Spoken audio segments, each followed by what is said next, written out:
Malware, the number one tool of black hat hackers. Most of you already know what a malware is and what it stands for. Malware is simply a short word for malicious software, and it's something that has been existing for decades. Malware's main goal is to compromise confidentiality, integrity, and availability of the system that they are targeting. Malware itself has its own categories. There are many types of malware out there, and not all of them intend to do the same thing. Nowadays, however, many malware you encounter will have multiple functions and multiple tasks, while before, usually malware had just one intent. In this lecture, it's time we dissect different types of malwares and explain what each of them does. First of all, let's start with the most common one, which is Trojan. A Trojan is a malware that relies on social engineering.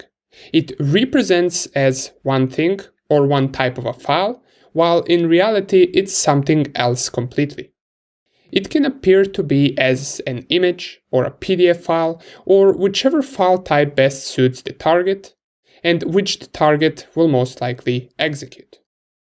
Now, in most cases, it has many things that can give it away as a Trojan and not the file that it appears to be. But for example, to a regular person, these things are not noticeable. Once Trojan is executed by the target, it can do many things such as steal the data on that system, run different programs, it can set itself to be as a backdoor for any future connection. This is dangerous because if Trojan has backdoor, then it is enough to execute it only once for the hacker to have complete access to it whenever he wants in the future. Another type of malware that is usually even more dangerous is worm. What makes worm so dangerous? Well, it's the fact that worms usually exploit unpatched vulnerabilities. This means, unlike Trojan, who must be executed in order to run, a worm provides its own delivery mechanism so that it can actually automatically spread from system to system. Worms are potentially able to infect any machine in the world that is connected to the internet, and when it's exposed to some of the unpatched vulnerabilities that the worm exploits. This is especially dangerous if the attacker discovers a zero-day vulnerability on a widely spread software or protocol that most machines implement.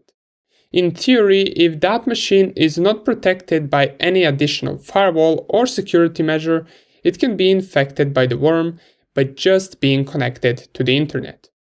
Another dangerous malware out there is ransomware. Ransomware is something that you also might have heard about, as it's becoming more and more popular recently. Ransomware is simply a malicious program that, when executed on your system, encrypts all of your data and asks for money in order to decrypt that data. Usually this money is provided in crypto, since it's far more difficult to track than fiat. And it will give you a couple of days to pay for the ransom before destroying all of your data on that system. The next one you probably have heard about, as many people refer to malware, being simply a virus. Now, viruses have been around for decades, and in many cases they are simply just self-replicating file infectors. Nowadays, they are less popular than before, but some attackers are still finding creative ways to run viruses. Now we come to perhaps the most dangerous malware for a single system, and that is a rootkit.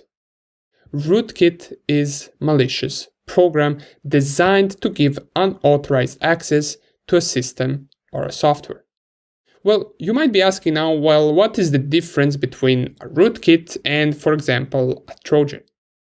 Well, rootkits are hidden deep inside the operating system, and they can commonly be very, very hard to remove, and in some cases close to impossible to remove.